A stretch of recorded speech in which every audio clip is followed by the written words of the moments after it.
Welcome to There Is No Clash.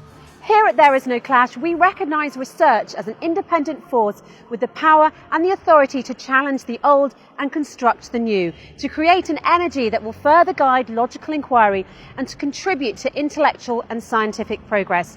We don't claim to present the absolute truth, rather to introduce a systematic, critical overview applying what we refer to as reason, which according to an article in the International Journal of Philosophical Studies is defined as the capacity of consciously making sense of things, establishing and verifying facts, applying logic and changing or justifying practices, institutions and beliefs based on new or existing information. Our line of inquiry in this programme starts with Misr, the cradle of civilization and the land of mysteries, the land where the story of Moses and Pharaoh took place. In fact, the story of Moses and Pharaoh is one of the most repeated stories in the Quran, if not the most. According to the Quran, this story takes place in Misr. The Quran narrates what Pharaoh said: "Don't I own Misr and these rivers that are running from beneath?" Moses also addresses the Israelites and says, "Descend to Misr." Where exactly is Misr that is being referred to in the Quran, and what are its borders? Is it the current Egypt that we know now, with borders from Alexandria in the north to Aswan in the south? Well, the short answer to this question is no. This is actually not what the Quran refers to as the land of Misr, and this is certainly not its borders. Misr means the Nile Valley. Its borders are not just from Alexandria to Aswan. Misr extends from the Mediterranean Sea all the way down to Ethiopia or the Abyssinian highlands from where the River Nile originates. These countries along this line have always been, across history, one country ruled by one king. Ancient Egyptians, Persians, Ptolemies, Romans, also the Muslim conquests, Rashidi, Umayyads, Abbasi, Fatimiyyan and Ottoman kingdoms ruled Misr as one country. These recently imposed borderlines that divided Misr to Egypt and Sudan were in place only in 1899 upon instructions from the British colony who were there at the time.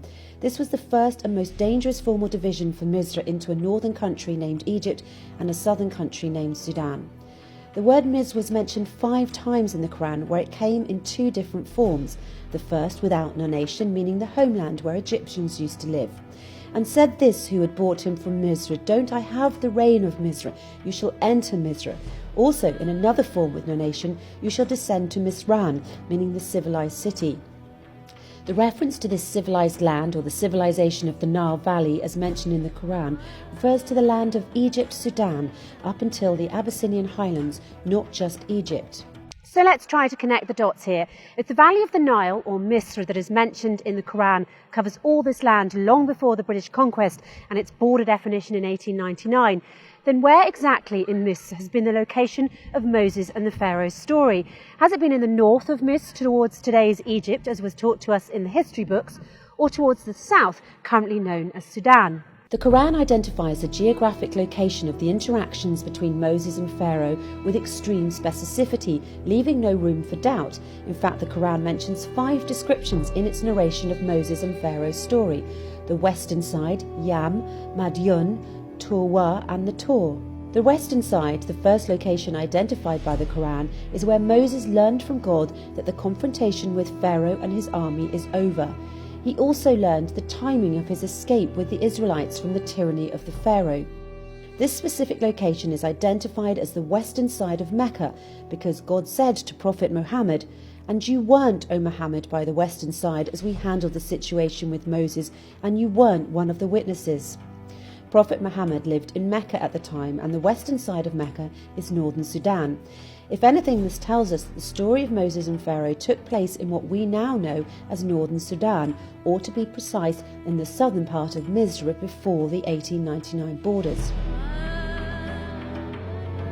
By the way, it's worth noting here that back then there was not the land that is now called North Sudan. It was known as the Nubian Kingdom of Kush.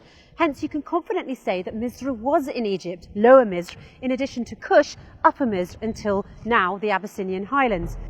Kush was the home of people of dark skin called the Kushites, who built a strong civilization economically, politically and spiritually.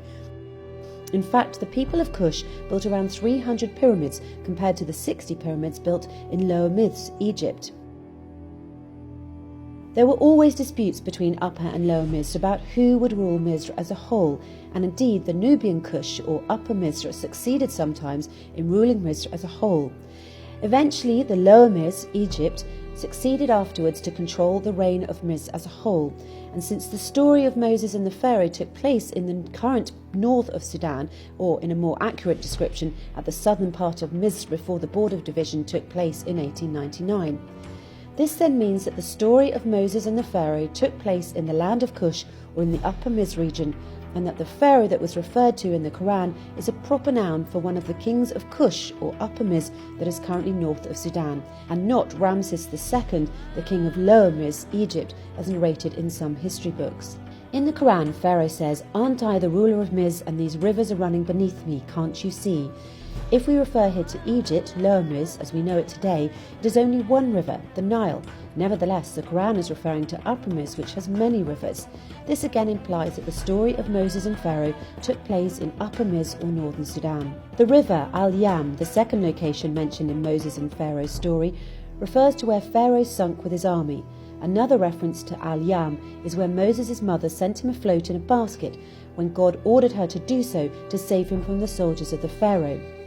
At the beginning of Surat Taha, God says to Moses' mother, "And put him in the coffin and throw him in Al-Yam," referring her to the river. In the same chapter, towards the end of the story of Moses and Pharaoh, God says, "And the Pharaoh and his soldiers followed them, and they've seen from Al-Yam what they've seen."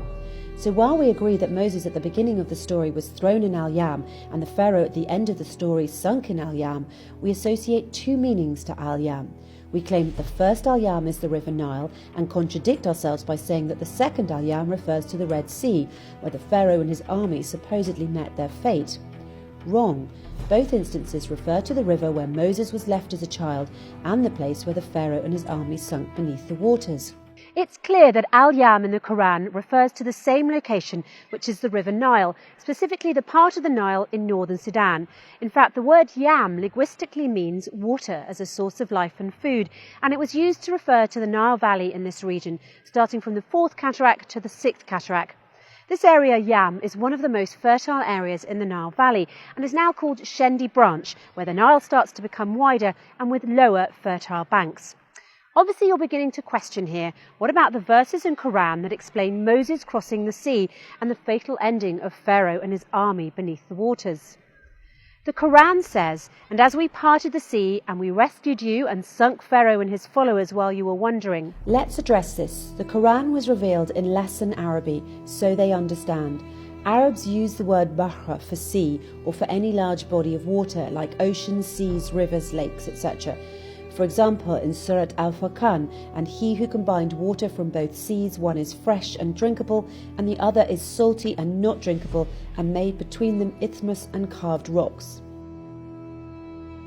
Similarly, "And the two seas are not equal. This is fresh and drinkable, and this is salty and not drinkable." The Quran here is clearly referring to the sea as a big body of fresh or salty water, whether it's actually a river or a sea.